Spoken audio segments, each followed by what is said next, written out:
Your mother-in-law sold your house. Those 6 words from my lawyer hit me like a freight train while I was lying in a hospital bed, barely able to process what Detective Rachel Morrison had just told me over the phone. My name is Nicole. I'm 32 years old, and I never imagined that fighting for my life in intensive care would be the least of my problems. 3 weeks earlier, I had been driving home from my job as a web developer at a tech startup in Seattle when a drunk driver ran a red light and hit my car head-on. The impact was so violent that firefighters needed 40 minutes to cut me out of the wreckage. I suffered multiple fractures, internal bleeding, and a severe concussion that kept me in an induced coma for 9 days. When I finally woke up, my husband David was there, holding my hand and telling me everything would be okay. But his eyes told a different story. There was something he wasn't saying, something that made my stomach churn even through the haze of pain medication. David and I had been married for 6 years, and for most of that time, his mother Margaret had been a constant presence in our lives. Margaret was one of those mothers-in-law who believed no woman was good enough for her precious son. From the moment David introduced us, she made it clear that she disapproved of me. I wasn't from the right family, didn't have the right education, and worst of all, I had the audacity to have opinions of my own. David always tried to play peacemaker, insisting his mother would come around eventually. I stopped believing that after the 2nd year of marriage when Margaret told me at Thanksgiving dinner that I was the biggest mistake her son had ever made. What Margaret didn't know, what nobody except David and I knew, was that we had been planning to move across the country. I had received a job offer from a prestigious tech company in Austin, Texas, with a salary that would double our household income. We had already started looking at houses online, dreaming about a fresh start far away from Margaret's constant interference. The timing of my accident couldn't have been worse. We were just 2 weeks away from listing our house in Seattle, a beautiful 3-bedroom Craftsman we had bought 5 years ago for $350,000. It was a Tuesday morning, exactly 3 weeks after the accident, when Detective Morrison called. I had just finished a painful physical therapy session where I managed to walk 15 feet with a walker before collapsing back into the wheelchair. The detective introduced herself and asked if I was aware that my house had been sold. At first, I thought she was confused or calling the wrong person. "Mrs. Nicole Peterson, I need you to listen carefully," she said, her voice gentle but firm. "Your house at 427 Maple Street was sold 11 days ago for $280,000. My heart started racing so fast that the monitors beside my bed began beeping frantically. A nurse rushed in, but I waved her away, my entire focus on what Detective Morrison was telling me. $280,000. That was almost $250,000 less than what the house was worth. Who would sell our house for such a massive loss? I asked, my voice shaking. And who claimed to have my power of attorney? Detective Morrison paused before answering, and I could hear papers shuffling in the background. According to the documents filed with the county, your mother-in-law, Margaret Peterson, executed the sale using a power of attorney document that appears to have been notarized while you were in a coma, she explained slowly. The buyer was a real estate investment company called Riverside Holdings. They paid cash and closed the deal in 5 days. Mrs. Peterson, this sale raises several red flags, which is why I'm calling you directly. I couldn't breathe. Margaret had sold my house. While I was lying unconscious in a hospital bed, fighting for my life, my mother-in-law had somehow obtained legal authority over my property and sold it for pennies on the dollar. That's impossible, I whispered, though even as I said it, I knew it wasn't impossible at all. Margaret was capable of anything when it came to controlling David's life. I never signed any power of attorney. I never gave her permission to do anything with my property. That's what we suspected, Detective Morrison said. Mrs. Peterson, I'm going to need you to file a formal complaint. I'm also going to need any documentation you have regarding the purchase of the house, your marriage certificate, and anything else that proves your ownership. Do you have a lawyer? I told her I didn't, that I'd never needed one before. She gave me the name of an attorney who specialized in real estate fraud, a woman named Patricia Chen who apparently had experience with cases like mine. After hanging up with the detective, I sat in my hospital bed, staring at the wall, trying to process what I'd just learned. My house was gone. The home David and I had painted together, where we'd hosted dinner parties and celebrated anniversaries, where we'd planned to raise children someday. Margaret had taken it all. But why? What could she possibly gain from selling our house, especially at such a loss? And where was the money? $280,000 didn't just disappear. I tried calling David immediately, but his phone went straight to voicemail.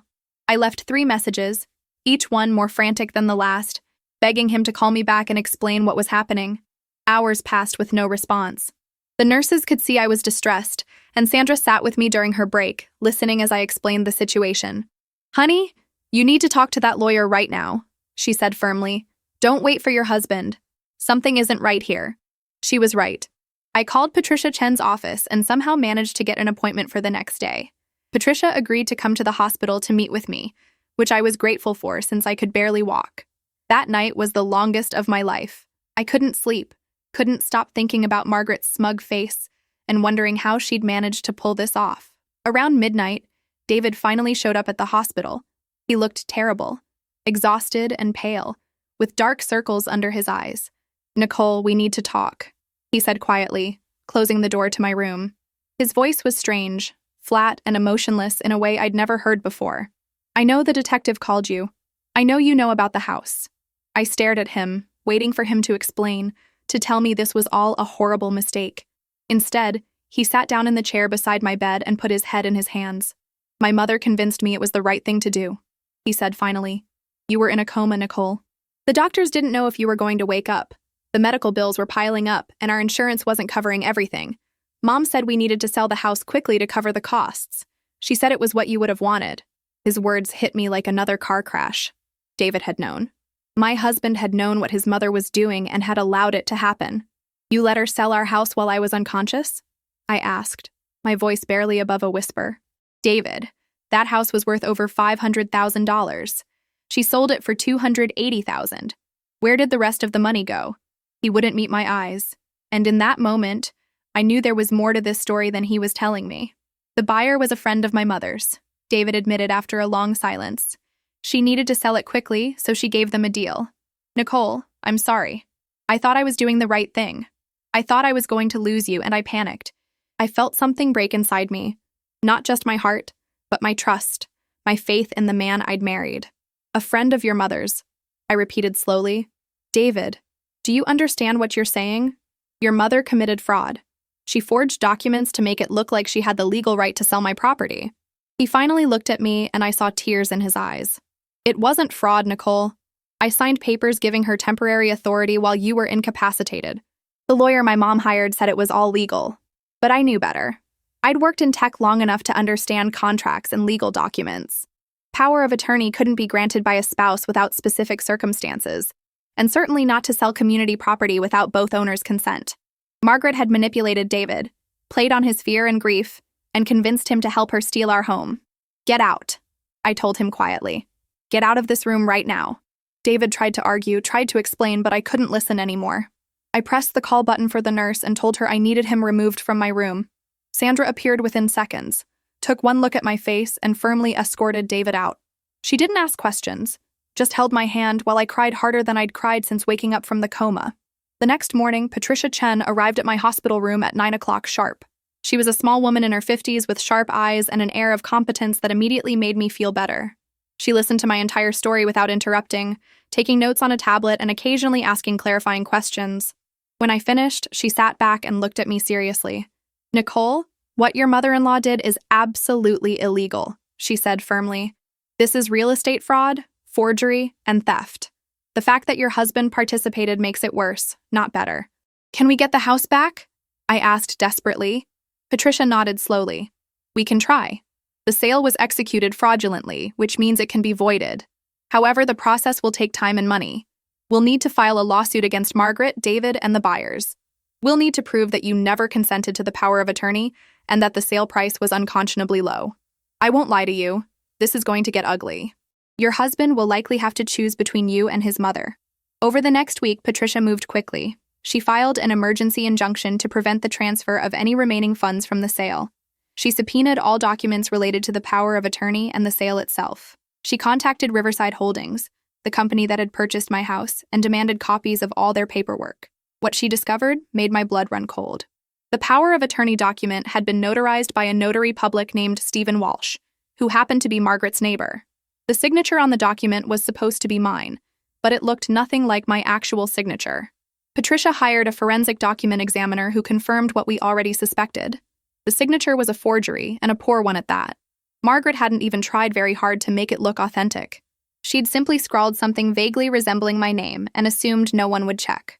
The notary, Stephen Walsh, claimed he'd witnessed me sign the document in person, but hospital records proved I'd been in an induced coma at the exact date and time he claimed to have notarized my signature. Stephen was facing serious criminal charges for his role in the fraud. But the real bombshell came when Patricia investigated Riverside Holdings. The company was owned by Margaret's brother, my uncle-in-law, Robert Peterson. The $280,000 hadn't gone to pay my medical bills at all. Margaret had deposited the money into a joint account she shared with David, and they'd already spent over $100,000. Some had gone to pay off Margaret's credit card debt. Some had been used to renovate her kitchen, and some had been transferred to an investment account in David's name. When Patricia showed me the bank statements, I felt physically sick. David had lied to my face. He'd claimed the money was needed for medical expenses, but our insurance had actually covered most of my treatment. The outstanding bills totaled maybe $30,000, not $280,000.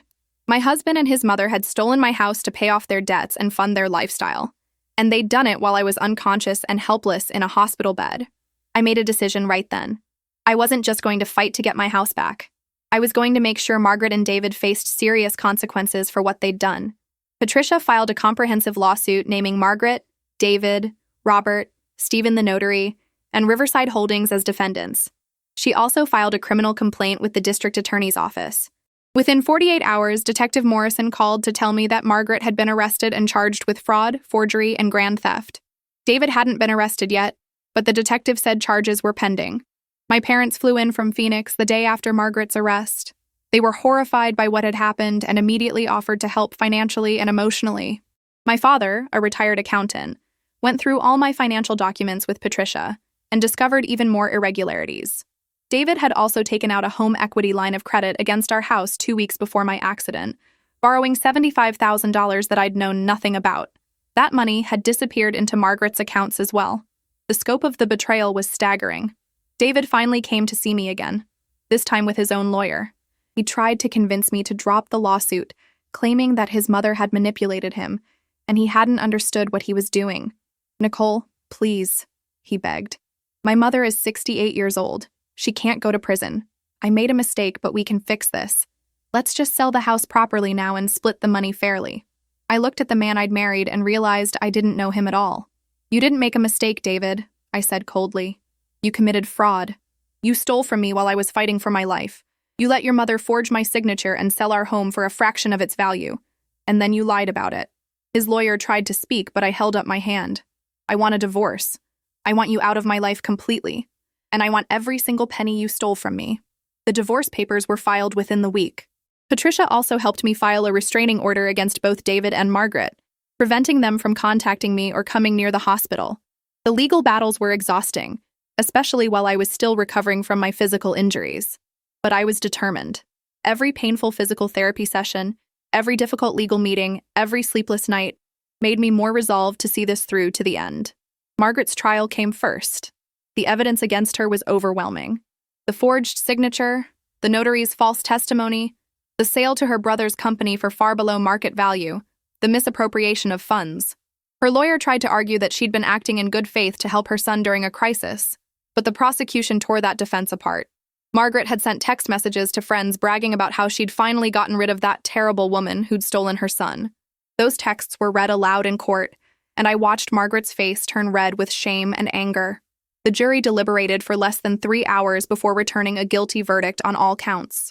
Margaret was sentenced to 5 years in prison and ordered to pay full restitution of $520,000, the fair market value of my house. She was also required to pay my legal fees and medical expenses. I sat in that courtroom and felt absolutely nothing as the judge read her sentence. No satisfaction, no revenge, just a hollow emptiness where my marriage and my trust used to be. David's case was more complicated because his lawyer argued he'd been manipulated by his mother, but the financial records told a different story. David had actively participated in spending the stolen money. He'd signed documents, transferred funds, and lied to investigators. The district attorney offered him a plea deal: plead guilty to fraud and conspiracy, serve 2 years in prison, and pay restitution. If he went to trial, he could face up to 10 years. David took the plea deal. The civil lawsuit to reverse the house sale took longer, but eventually we won. The judge ruled that the sale was void due to fraud and ordered Riverside Holdings to return the property to me. Robert Peterson, Margaret's brother, Tried to claim he was an innocent buyer, but emails between him and Margaret proved he'd known exactly what he was doing.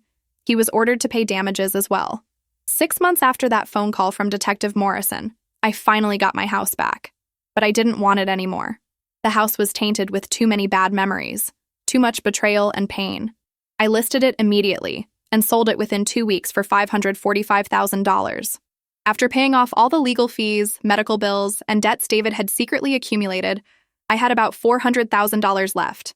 I took that money and made a fresh start, exactly like I'd originally planned, just without David.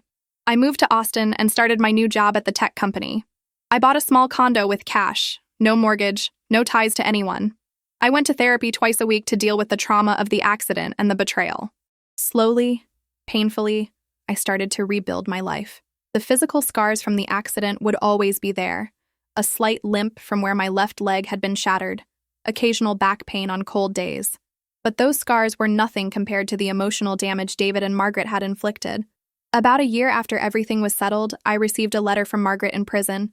She'd apparently found God behind bars and wanted to apologize for what she'd done.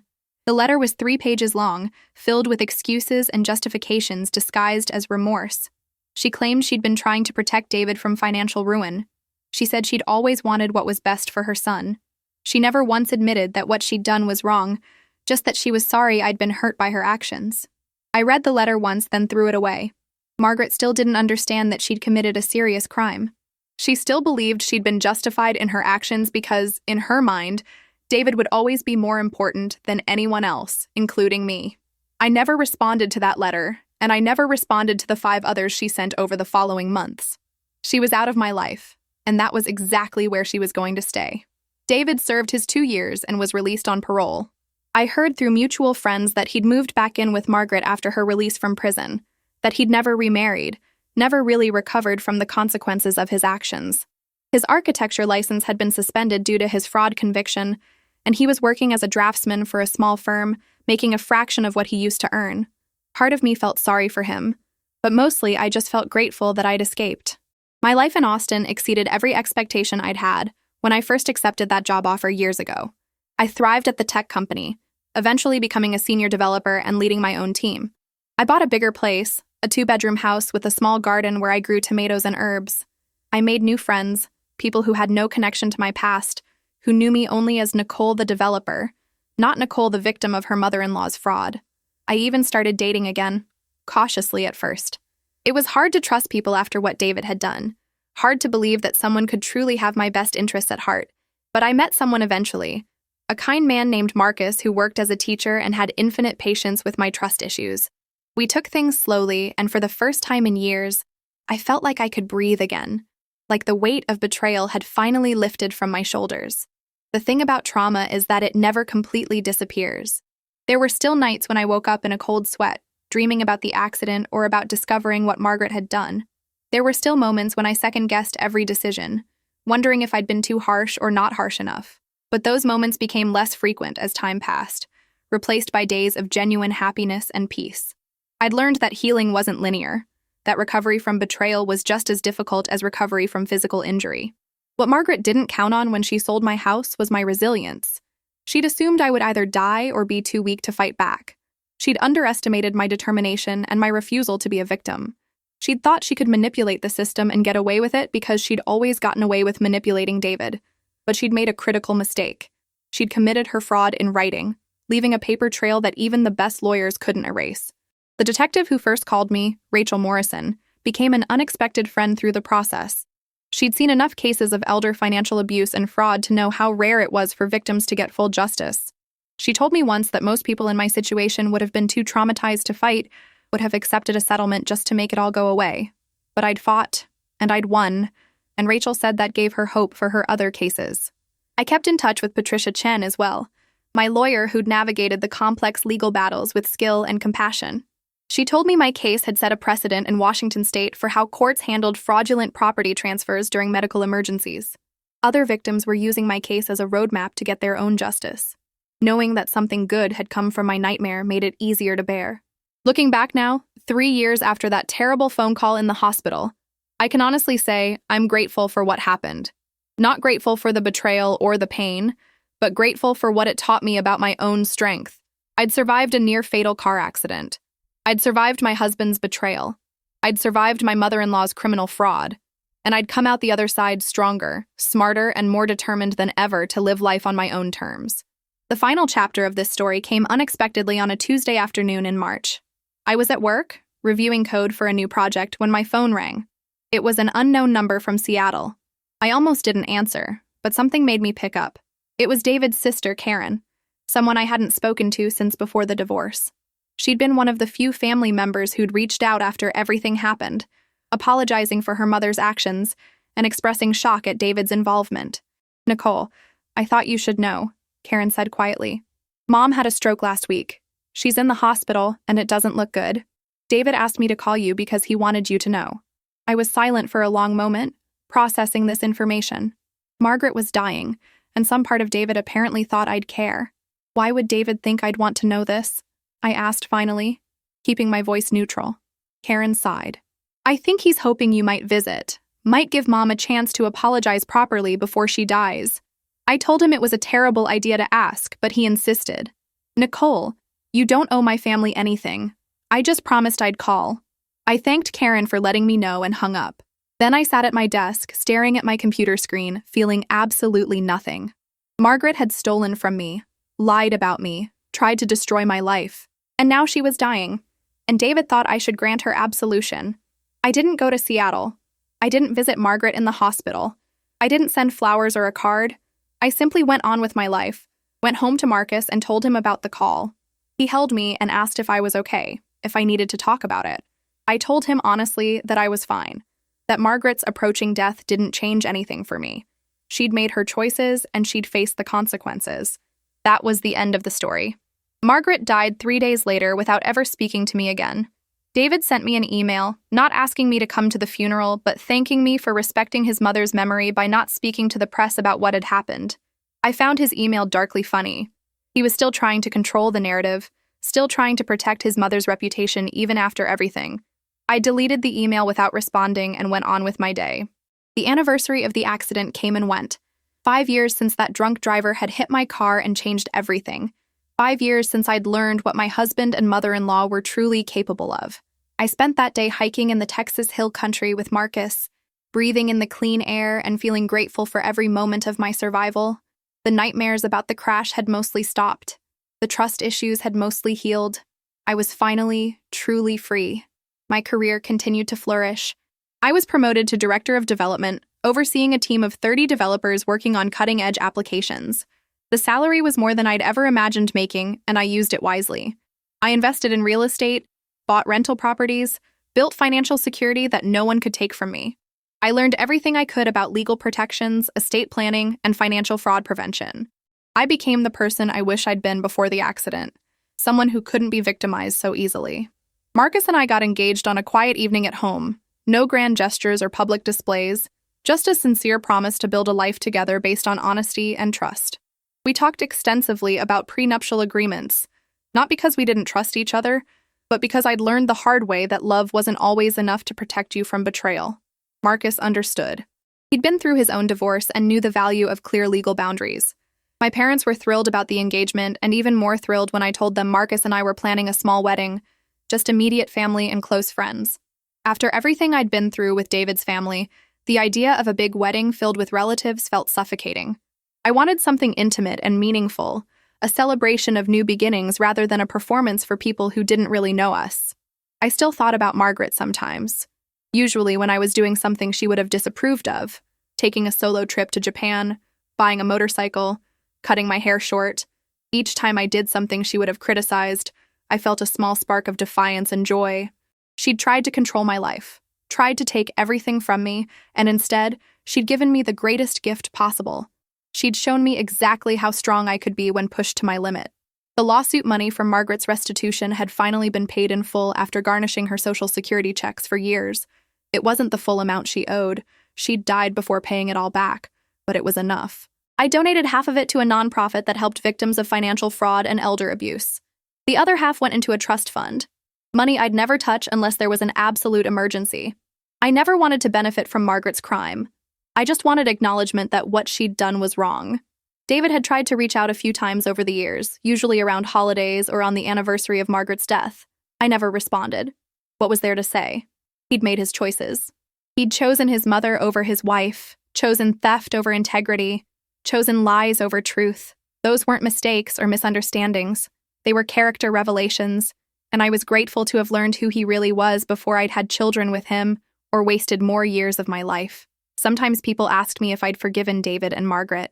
The question always puzzled me because it implied I owed them forgiveness. I didn't forgive them, but I also didn't carry hatred for them anymore. They were simply people who'd done terrible things and faced consequences. Their actions had hurt me terribly, but they'd also freed me from a marriage that would have eventually failed anyway. David's lack of backbone and Margaret's manipulation would have destroyed us eventually. The house sale just accelerated the inevitable. What I learned from the whole experience was that you never truly know someone until they're tested. David seemed like a good husband until his mother convinced him to steal from his comatose wife. Margaret seemed like just an overbearing mother-in-law until she had the opportunity to commit serious fraud. The crisis revealed who they'd always been underneath the polite facades. And it revealed who I was too. Someone stronger than I'd ever imagined. The detective, Rachel Morrison, retired last year, and I attended her retirement party. She introduced me to other people she'd helped over the years, other victims of fraud who'd fought back and won. We formed an informal support group, meeting quarterly to share our experiences and encourage others going through similar situations. It felt good to turn my trauma into something useful, to help others find the strength to fight back against people who'd wronged them. Marcus and I got married on a perfect Saturday in October, surrounded by 20 people who genuinely loved and supported us. My parents cried during the ceremony. My best friend from college gave a hilarious toast about how I'd survived a car crash, fraud, and divorce. So marriage should be easy by comparison. Everyone laughed, including me. It felt incredible to laugh about something that had once caused so much pain. That's how you know you've truly healed, when you can acknowledge the past without being consumed by it. We honeymooned in Italy, spending 2 weeks eating incredible food, drinking wine, and exploring ancient ruins. I thought about how different my life had turned out from what I'd planned with David. We were supposed to move to Austin together, build a life together, maybe have children together. Instead, I'd built an even better life without him. Sometimes the universe does you a favor by taking away what you think you want and replacing it with what you actually need. When we returned from Italy, I found a letter waiting for me at home. It was from David's daughter, a child I didn't even know existed. Apparently, David had gotten someone pregnant shortly after our divorce, a woman he'd met in prison during a rehabilitation program. They'd had a daughter together, but the relationship hadn't lasted. The little girl, Emma, was now 7 years old and living primarily with her mother. David saw her occasionally, but wasn't very involved in her life. Emma's mother, Lisa, had written to me after finding old legal documents about the fraud case. She wanted me to know that David was still the same person he'd been during our marriage, still manipulating and lying to get what he wanted. Lisa was considering filing for full custody and child support enforcement. She wanted to know if I'd be willing to testify about David's character and criminal history if necessary. I told her yes without hesitation. The custody hearing happened 6 months later. I testified about David's participation in the fraud, his lies during our marriage, his willingness to steal from his comatose wife. The judge listened carefully and ultimately granted Lisa full custody with David having only supervised visitation. He was also ordered to pay substantial child support, which would be automatically garnished from his paychecks. David had never learned his lesson. He'd continued making terrible decisions, and now another innocent person, his own daughter, was paying the price. Life settled into a comfortable rhythm. Marcus and I bought a house together, a beautiful 4-bedroom place with a pool and a view of the hills. We talked about having children and decided we were happy with just the 2 of us, plus the 2 rescue dogs we adopted. I'd thought I wanted kids when I was married to David, but now I realize that was just part of the expected script, not something I genuinely desired. With Marcus, I felt free to be honest about what I actually wanted. My career reached new heights. I was headhunted by a major tech company in Silicon Valley and offered a vice president position with an enormous salary and stock options. Marcus and I discussed it seriously. He could transfer his teaching position to California, or we could try long distance for a while. In the end, I turned down the offer. I'd built a life in Austin that I loved, and no amount of money was worth disrupting that peace and stability. I'd learned that lesson the hard way years ago. One unexpected gift from the whole nightmare was my relationship with my parents. Going through such a traumatic experience had brought us closer. They'd seen me at my absolute lowest and helped me climb back up. My father, in particular, had become one of my closest confidants. We talked on the phone every Sunday, discussing everything from work challenges to relationship advice. He told me once that he was proud of how I'd handled everything, that he wasn't sure he would have been strong enough to fight back the way I had. I stayed in touch with Patricia Chen, my lawyer who'd become a friend.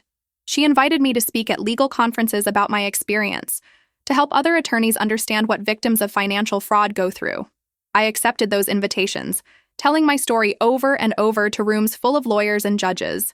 Each time I spoke, someone would come up afterward and thank me, saying my story had helped them understand their own case better, or given them courage to keep fighting. The real estate market in Seattle had continued to explode since I sold my house. The property that Margaret had sold for $280,000 and that I'd eventually sold for $545,000 was now worth close to $800,000. Sometimes I thought about what might have been if the accident had never happened, if Margaret had never committed fraud. But then I looked at the life I'd actually built and realized I wouldn't change anything. The path I'd taken, however painful, had led me to exactly where I was supposed to be. I ran into someone from David's family occasionally. Seattle wasn't that far from Austin, and mutual friends still existed. His cousin told me once that David deeply regretted what he'd done, that he'd been in therapy for years trying to understand why he'd let his mother manipulate him. I nodded politely and changed the subject. David's regret didn't undo the harm he'd caused. It didn't erase the fear I'd felt waking up from a coma to discover my house had been stolen. Regret was easy. Doing the right thing in the first place was hard. Karen, David's sister, remained a surprising constant in my life. We weren't close, but we exchanged Christmas cards and occasional emails. She'd completely cut off David after everything came to light, disgusted by his actions and their mother's fraud. Karen had her own children now, and she was determined to raise them with strong moral character, to never let them think that family loyalty meant enabling criminal behavior. I respected her for that decision, knowing how hard it must have been to choose morality over blood. The drunk driver who'd hit my car had served 3 years in prison and been released on parole. He'd sent me a letter through his lawyer, apologizing for destroying my life and expressing genuine remorse. Unlike Margaret's self-serving prison letters, his apology felt authentic. He'd completed an alcohol treatment program and was working as a counselor for other addicts. I wrote back, telling him I forgave him, and I meant it. His mistake had been terrible, but he'd owned it and tried to become better. That was more than David or Margaret had ever done. My physical recovery was as complete as it was ever going to be. I still had a slight limp, still had scars on my arms and legs from the surgeries. But I could hike, swim, ride my motorcycle, do everything I wanted to do. The physical therapist had told me I might never walk normally again, but I'd proven them wrong through sheer determination and thousands of hours of painful rehabilitation. If I could overcome a near-fatal car accident, I could overcome anything. Marcus surprised me on our 3rd anniversary by taking me back to the hospital where we'd first met. Not the one where I'd been a patient, but where he'd been visiting his father who was being treated for cancer. We'd literally bumped into each other in the cafeteria, both of us exhausted and stressed, and somehow started talking. That conversation had turned into coffee, which turned into dinner, which turned into a relationship built on mutual respect and genuine love. He wanted to show me how far we'd come from that chance encounter. I started writing about my experience, not for publication necessarily, but as a way to process everything that had happened. The writing turned into a manuscript, which turned into a book deal with a small publisher. What she didn't count on. A story of survival and justice was published 2 years after Marcus and I got married. The book detailed everything: the accident, the fraud, the legal battles, the recovery. I changed names to protect privacy, but otherwise, I told the truth. The book sold modestly, but found its audience among other fraud victims and people dealing with toxic family relationships. I received hundreds of emails from readers thanking me for sharing my story, telling me it had given them courage to stand up to their own abusers. Some people criticized me for being too harsh on David and Margaret, for not showing more compassion. I didn't engage with those critics. They hadn't lived through what I'd lived through. They had no right to judge my reactions. A documentary filmmaker reached out, interested in turning my story into a film. I declined. I told my story in the book, and that was enough. I didn't need to relive the trauma on screen for entertainment. My life had moved beyond being defined by what Margaret and David had done to me. I was a successful tech executive, a loving wife, a friend, a mentor, a writer. The fraud was just one chapter in a much longer story. Detective Rachel Morrison passed away suddenly from a heart attack. I attended her funeral and met dozens of people she'd helped over the years. The service was a beautiful celebration of a woman who dedicated her career to protecting vulnerable people from predators. I spoke briefly, thanking Rachel for believing me when my own family hadn't, for taking my case seriously when it would have been easier to dismiss it as a civil family matter. Her daughter hugged me afterward and said her mother had always spoken highly of me, had kept a copy of my book on her desk. Years continued to pass. I turned 40, then 45. Marcus and I remained happily married, still best friends, still each other's biggest supporters. My career evolved, moving from hands-on development to executive leadership to eventually starting my own consulting firm. I helped other companies build ethical cultures and prevent internal fraud. Everything I'd learned from my nightmare with Margaret became valuable professional expertise. David reached out one final time when I turned 50. He sent a handwritten letter, not through lawyers this time, just a simple envelope with his return address.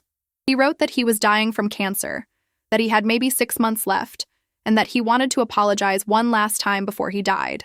He acknowledged everything he'd done wrong, admitted he'd been weak and selfish, and said he'd spent the last 20 years trying to become a better person. He didn't ask for forgiveness, just wanted me to know that he was sorry.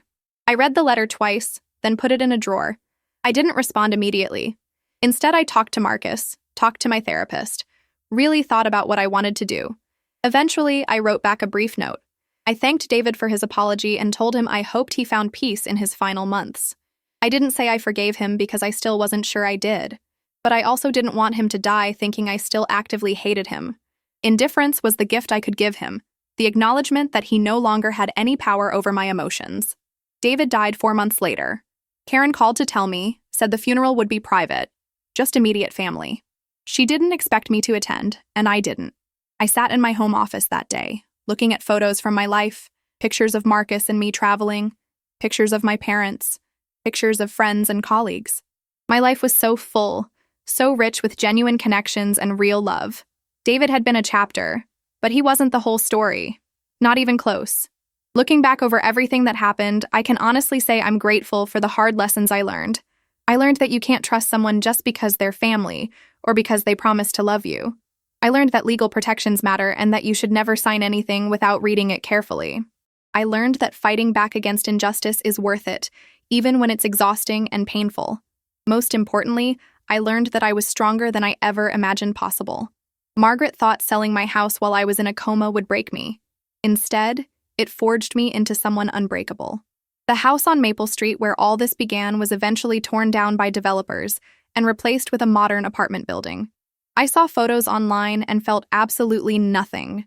It was just a building, just wood and brick and memories that no longer had any hold on me. My real home was wherever Marcus and I were together, wherever I felt safe and loved and respected. That was something Margaret could never steal, no matter how many documents she forged or how many lies she told. What Margaret didn't count on was simple. She didn't count on me surviving. She didn't count on me waking up from that coma. She didn't count on me having the strength to fight back. She didn't count on the paper trail she'd left being so obvious. She didn't count on her own son's wife being smarter and more determined than she'd ever given me credit for. And most of all, she didn't count on justice actually working, on the legal system protecting someone like me against someone like her. Today, I'm 52 years old and living a life that younger Nicole could never have imagined. I wake up every morning in a home filled with love, work at a job I'm passionate about, and go to sleep at night knowing I survived the worst betrayal imaginable and came out stronger. The scars on my body have faded to thin white lines. The scars on my heart have healed into wisdom. I don't spend my days thinking about Margaret or David anymore. They're just footnotes in a story about resilience and survival. Sometimes young people reach out to me through social media after reading my book or hearing me speak at conferences. They're going through their own battles with toxic family members or recovering from their own betrayals. They ask me how I found the strength to keep fighting when everything seemed hopeless. I tell them the same thing every time. You find strength by refusing to let someone else's cruelty define your future. You find strength by getting up every single day and choosing to move forward, even when forward is just one tiny step. You find strength by remembering that surviving isn't enough. You have to thrive. Marcus and I are planning a trip to New Zealand next year to celebrate our 20th wedding anniversary. 20 years of genuine partnership, honest communication, and mutual respect.